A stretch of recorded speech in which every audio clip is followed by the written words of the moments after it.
Olá a todos, Daniel da QSP, sejam bem-vindos a mais um vídeo aqui do meu canal. Pessoal, dando continuidade aos nossos estudos sobre amplificador operacional, hoje a gente vai estar vendo o amplificador inversor. Então, pessoal, já de cara, peço para vocês aí, se você gostar do vídeo, dá um like no nosso vídeo para poder ajudar aí a divulgação dos nossos vídeos aí no canal do YouTube, tá? E se você que não é inscrito e gostar do conteúdo aí dos nossos vídeos, nosso canal, então eu peço a gentileza aí de você se inscrever no nosso canal para que você possa receber então nossos vídeos aí de primeira mão. Ok, pessoal? Aqui tá a nossa montagem na bancada, que eu já vou mostrar para vocês em detalhes, tá? E aqui, ó, onde eu vou mostrar, estamos usando aqui um osciloscópio old school, um Tektronix 465, tá? Para capturar as formas de onda, tá? Então esse cara depois a gente vai ver também com detalhes dele. Então aqui o canal 1 e aqui o canal 2, tá? Mostrando aí a amplificação dele. Então, pessoal, agora na sequência a gente vai entrar aí com a teoria e depois a gente mostra na bancada os testes realizados, ok? Então aguarde aí, já na sequência a teoria. Bom, pessoal, então tá aqui a nossa teoria. Tá? Primeiro vamos falar um pouquinho da topologia, que é o quê? Que é o circuito, né? Como é que é montado esse circuito amplificador inversor. Então tá aqui, ó. Aqui temos o op-amp. Temos aqui entre o pino de saída e o pino inversor uma resistência de realimentação, tá? Por isso que a gente normalmente utiliza essa sigla RF, que é resistência de feedback, tá? Ou resistência de realimentação em português. E no mesmo pino de entrada inversora, a gente vai colocar uma resistência aqui RI, de input, tá? Uma resistência de entrada. Então essa é a topologia do circuito, considerando também que você tem no pino não inversor um potencial aqui, ó. No caso, como eu estou alimentando com alimentação simétrica de mais ou menos 8, na prática estou usando mais ou menos 8 volts, tá? Então não tem necessidade de eu colocar aqui uma tensão positiva ou negativa, tá? Posso colocar ela diretamente no terra, tudo bem? Mas existe casos em que você pode estar configurando, né, tendo um amplificador aí inversor com algumas modificações devido à alimentação ser de outras formas, tá? Como alimentação simples, né? Por exemplo, 0 e 10 volts, ou uma alimentação que não seja simétrica. Tudo bem? Tensão de saída, tensão de entrada. Por que este amplificador é considerado como amplificador inversor? Porque o sinal, né, que está sendo aplicado entra na entrada inversora. E isso tem uma consequência, tá? A consequência é que o sinal de saída ele vai estar defasado do sinal de entrada em 180 graus. Tá? Então, se eu tenho um semiciclo positivo, né, excursionando aqui a entrada, eu vou ter um semiciclo negativo na saída. Tá? Então, essa é a grande característica do amplificador inversor. Tá? Bom, alguns conceitos que é importante a gente ter, que é o terra virtual. Tá? O terra virtual, como o próprio nome diz, ele não é um terra físico, mas ele é virtual entre os pinos de entrada inversora e não inversora. Por quê? Porque, veja bem, o ganho interno de malha aberta, que é chamado de open loop, né, o ganho que é um dado de especificação do datasheet, de amplificadores operacionais, ele pode estar variando, né, de modelo para modelo, pode estar variando de 10 a quinta, de 10 quinta a 10 a sexta, tá? Então, de 100 mil a 1 milhão de vezes, até às vezes mais. Amplificadores de precisão podem ter ganhos de malha interna maior. E o que na verdade isso caracteriza, né?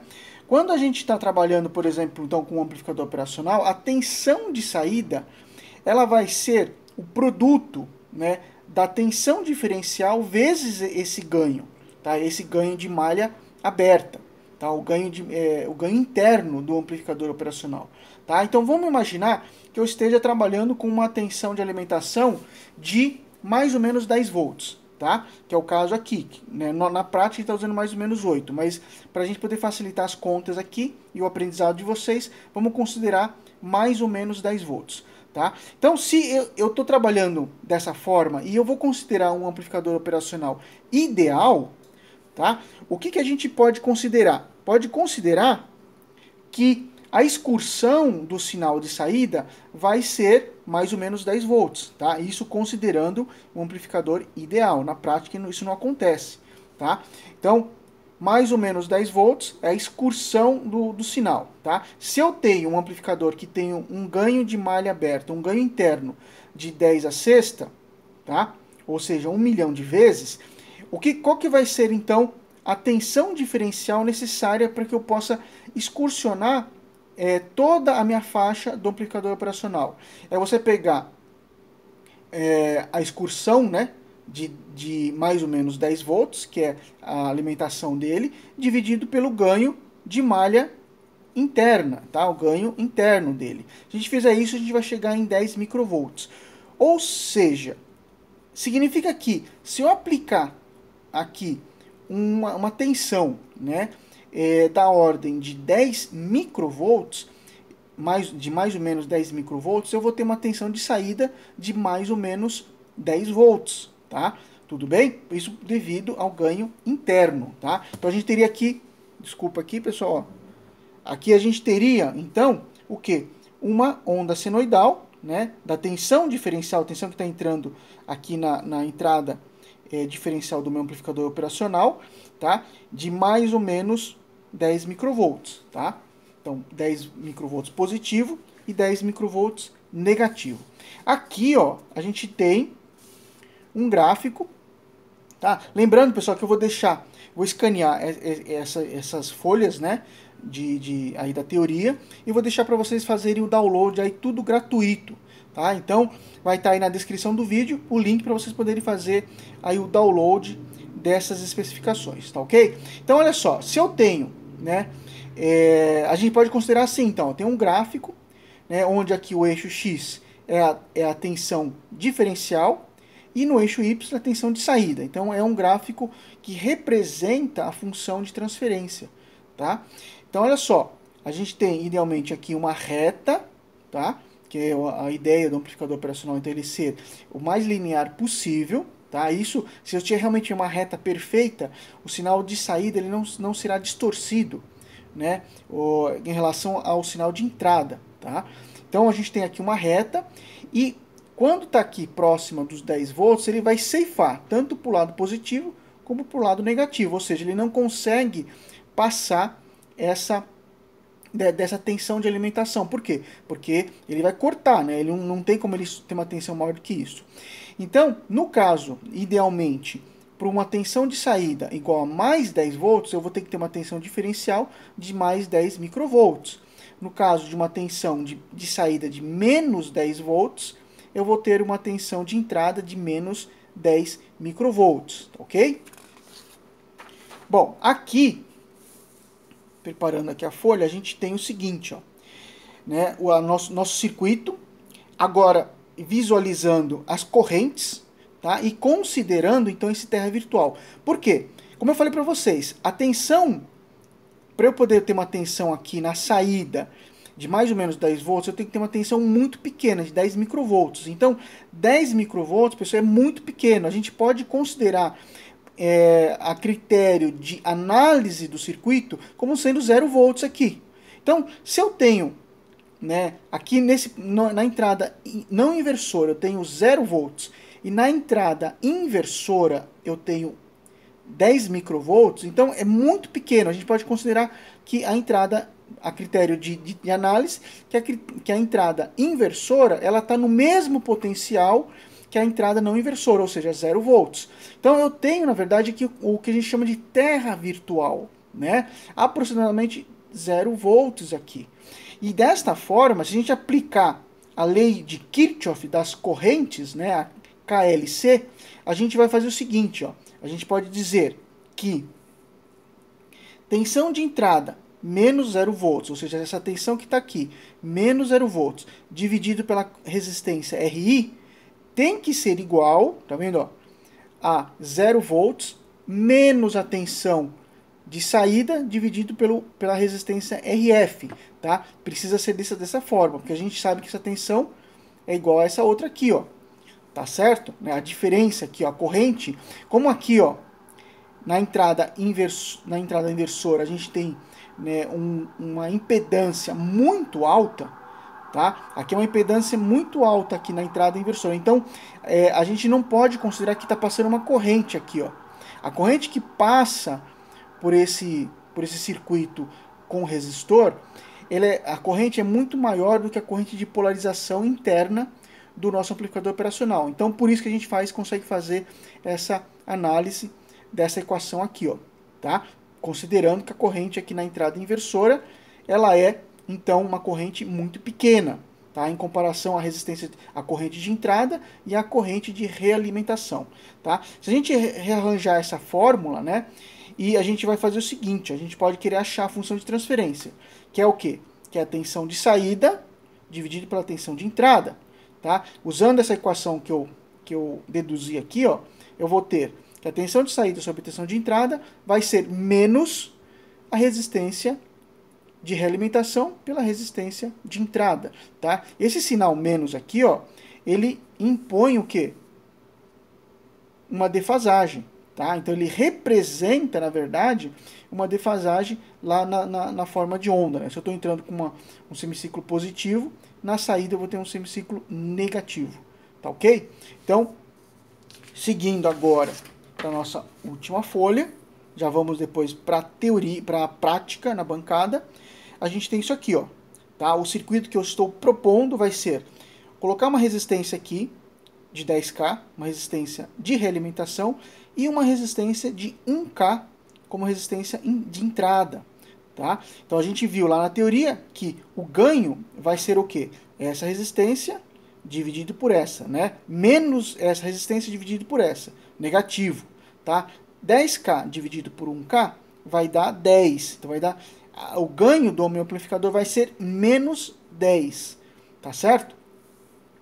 O que acontece? A gente tem que colocar aqui na entrada um capacitor de acoplamento, tá? Por quê? Porque eu estou usando aqui um gerador de áudio, só que ele tem uma tensão de offset. Essa tensão de offset ela vai complicar aqui na minha entrada. Eu tenho que fazer com que o meu sinal, a excursão do sinal de entrada, ele seja em relação aos 0 volts. Por isso que eu estou colocando aqui um capacitor de acoplamento para ele poder bloquear qualquer componente DC e deixe passar apenas a componente AC, tá? Então eu preciso calcular esse capacitor que vai aqui. Então tá aqui o circuito, ó. Tensão de entrada, capacitor de entrada, que é o capacitor de acoplamento, e ele vai enxergar uma resistência de entrada, tá? Que é o próprio RI. Uma vez que eu tenho o terra virtual, né, e pino 2 eu posso considerar como 0 volts, então a tensão de entrada vai ser o quê? O que o capacitor enxerga vai ser exatamente a resistência de entrada, uma vez que eu tenho esse ponto no zero, tá? Então está aqui o circuito equivalente, ó. O cálculo está aqui, ó. Então o capacitor de acoplamento vai ser 1 sobre 2π, a frequência que eu vou trabalhar, que é uma frequência de 1 kHz, estou usando uma frequência de 1 kHz, só que para fins de cálculo de filtro, eu vou considerar 10 vezes abaixo. Então, se eu estou usando uma frequência de 1 kHz, eu vou trabalhar com uma frequência 10 vezes menor no meu filtro, tá? Frequência de corte aqui, 10 vezes menor, senão eu estaria atenuando o meu sinal aqui, tá? Então, frequência de 100 Hz e resistência de 1K, né? Fazendo o cálculo aqui, eu cheguei em 1,6 microfarads. Tá? O capacitor que vai estar entrando aqui. Na prática, eu vou estar usando um capacitor de 2,2 microfarads. Tudo bem? Então é isso aí, pessoal. Vamos ver agora na bancada o funcionamento desse circuito. Bom, aqui, pessoal, já está montado na protoboard o nosso circuito. Tá? Eu estou usando um amplificador operacional NE5532, um amplificador de excelentes qualidades, principalmente para faixa de áudio. Ele é muito usado, esse amplificador, em circuitos pré-amplificadores de áudio, tá? Esse aqui é da Texas. E aqui a gente tem, ó, entre o pino 1 e o pino 2, nós temos o resistor de 1K, tá? O resistor aqui de 1K.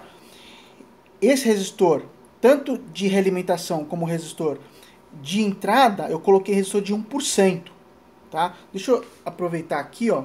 Deixa eu diminuir isso aqui, pessoal. Eu vou fazer dessa forma aqui para vocês enxergarem melhor, ó.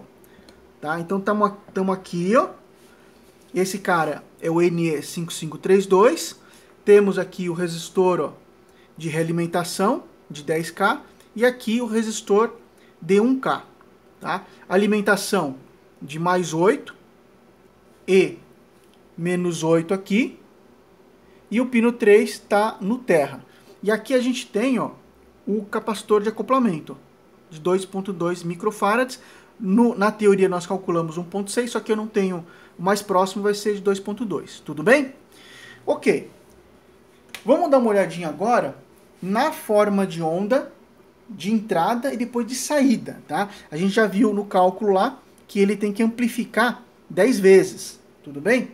Então vamos colocar aqui, ó, minha ponta de prova na saída também, ó, tá? Eu vou afastar aqui um pouquinho, ó. Eu tenho aqui no canal 1, ó, esse cara aqui pegando o sinal do meu gerador de áudio, que é a entrada. E aqui eu tenho a saída, tá? O gerador de áudio, pessoal, eu tô usando esse cara aqui, ó. Deixa eu mostrar aqui para vocês, ó. Tá? Tô usando esse cara, o gerador de áudio. Por que eu tô usando esse cara aqui, o RAG101? Porque ele gera uma forma de onda mais... como ele é um gerador de áudio, ele não é um gerador de funções, ele gera uma onda senoidal mais pura, tá? Ele já tem saída aqui em 600 ohms, tudo bem? Então tá esse cara aqui configurado, ó, de 10 vezes 100, então tá configurado aqui para 1 kHz. E vamos ver o que a gente tem então na saída aqui, ó. Vamos dar uma olhadinha aqui, ó. Olha só, pessoal, estamos aqui, ó, no osciloscópio. Deixa eu tentar aqui focalizar para vocês, ó. Então, o que a gente tem aqui? Primeiro, vamos ver a entrada, ó. A entrada, pessoal, a gente pode observar que nós temos aqui, ó, a gente pode observar que estamos em 0,5, 500 milivolts por divisão. E aqui, ó, a gente tem, então, quanto, ó? Dois quadradinhos de pico a pico. Então nós temos 1 volt pico a pico. Perdão? 1 volt pico a pico. Meio volt tensão de pico e menos meio volt tensão de pico negativo. Tá? Então total 2 quadradinhos. Tenho aqui meio volt por divisão. Então tenho 1 volt de pico a pico. Beleza? Vamos agora aqui apertar canal 2. No canal 2, pessoal, olha que interessante aqui, ó. Deixa a câmera focalizar. Isso, ó. Então, no canal 2 nós temos 1, 2 e mais meio aqui. Na parte negativa, 1, 2, mais meio aqui também. Então, temos total aqui de 2, como a gente está trabalhando aqui, ó, com 0,2, não é isso? Não, 2 volts. Aqui na verdade porque uma ponta está vezes 10, né? Então estamos trabalhando nesse cara aqui, ó. 2 volts por divisão. Então nós temos 1, 2, 3, 4, 8 volts mais meio. Então teríamos aqui 10 volts, certo? 10 volts, 5 volts de positivo e 5 volts de negativo. Então 10 volts de pico a pico. Tá? 10 volts de pico a pico e na entrada 1 volt de pico a pico. Então, entrada de 1 volt de pico a pico, saída 10 volts. Então, estamos tendo um ganho aqui de 10 vezes, pessoal. Tá? Então, o nosso circuito está funcionando. Tudo bem? Pessoal, para que a gente possa visualizar aí as duas formas de onda, esse osciloscópio ele é de traço único, não é de duplo traço. Então, eu vou colocar essas formas de onda no outro osciloscópio, agora o nosso, o RTB 2002, para que a gente possa visualizar as duas formas de onda e ver uma em relação à outra, para a gente poder ver a defasagem de 180 graus. Então, já vou fazer isso, já já. Bom, pessoal, e agora, para finalizar as nossas medições e esse vídeo, tá aqui o nosso RTB 2002, visualizando as duas formas de onda, tá? Então, vou aproximar aqui a imagem para vocês. E o que a gente visualiza aqui, ó? Em amarelo, nós temos a entrada, tá? Que está aqui, ó, a gente pode observar, onde estou mostrando aqui com a caneta, que ele está com uma tensão de 1.009, tá? Praticamente 1.1 ou 1 volt de pico a pico, tá? Que é a tensão de entrada. E a tensão de saída é a tensão na cor verde, tá? Então a gente vai dar uma olhadinha agora aqui nas medições, vou trocar aqui para canal 2 e podemos visualizar aqui, ó, que a tensão ela está em, deixa eu voltar aqui, em 12 volts, né? Aproximadamente 12 volts. Então temos um ganho aproximadamente igual a 10, tá? Que confirma aí as nossas medições, os nossos cálculos lá no nosso circuito, tá? E também conseguimos observar que existe uma defasagem, tá? Então, ó, o semiciclo positivo da entrada mostra semiciclo negativo na saída, tá? Então, dessa forma a gente consegue então visualizar as nossas formas de onda. Tudo bem? Tá? Esse valor, pessoal, de 12 volts é porque eu pedi para o osciloscópio medir aqui o pico a pico, tá? Então ele está medindo o ruído dele acaba elevando um pouquinho a tensão de pico a pico, mas deve estar muito próximo aí de 10 vezes. Tudo bem, pessoal? Então é isso aí. Espero que vocês tenham gostado desse vídeo, tá? E aguardo aí vocês nos nossos próximos vídeos. Se você gostou, pessoal, dá um like pra gente, se inscreve no nosso canal para que você possa receber todas as novidades aí dos nossos vídeos e com certeza aguardo vocês aí nos próximos vídeos. Vai ter muita coisa, pessoal, tá? Muita coisa para vocês e tudo gratuito. Lembrando, vou deixar na descrição do vídeo aquelas as anotações que eu fiz para download. OK? Um abração a todos e até mais.